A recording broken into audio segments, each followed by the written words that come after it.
Sleepless Beats. Saksing pangaluwa sa imong pagbiyak. Saksing pangaluwa sa imong pagbiyak. Kapila na kaniingong mag-usab, pero uluran ako ang maglabad. Kaya imong gugma dali kayo nilubad, nga desisyon nimo dali kayo na usab. Nganong naabot pa sa ingani, kung imuhang gugma diri na ako marimate. May tagmahimo pa ko na diring malukat, kung sa lain laki naman day gani kagat. Dawato na ko imong desisyon, di na ko pada sa emosyon. Ang kasakit malimtang ra na ko ni pohon, nakakita ra ko laing nimong mas tarong maong.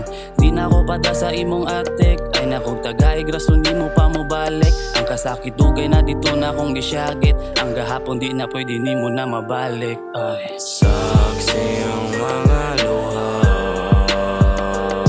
sa imong pagbiyak. Saksi ang mga luha sa imong pagbiyak. Saksi ang mga luha sa imong pagbiyak.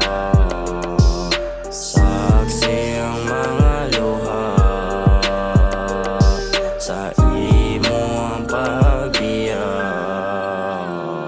Sa kakusog sa syagits dughan, wala ko ni mo dungga. Sitwasyon kay lisod, wala ko ni mo tubsa. Gusto ra unta nga ipasinati ang gugma, pero ako kay nahurot nga wala ra nako dama. Ang atong panag-uban kay imo rang gibaylo, nagkadugay wanay lami murag gaduwag kayo. Di na ni maayo, bisan pa mag-iklaro, kupido kay banga kay ang igo na sa ulo. Dili na unta nga maabot pa sa ing-ani, pero ako kay naniid kay mura namang ni grabe. Ako mingawon sa atong tapad igabi, pero wa na ko'y mahimo kundi ako lang ingisi. Maong ako kay dili na lang magdahom, ang kalipay niya ron makita sa iyang nawong. Mga ngisig pahiyong nga di na ako rason, kung maumang ganin na may pag-ato ng humanon. Saksi ang mga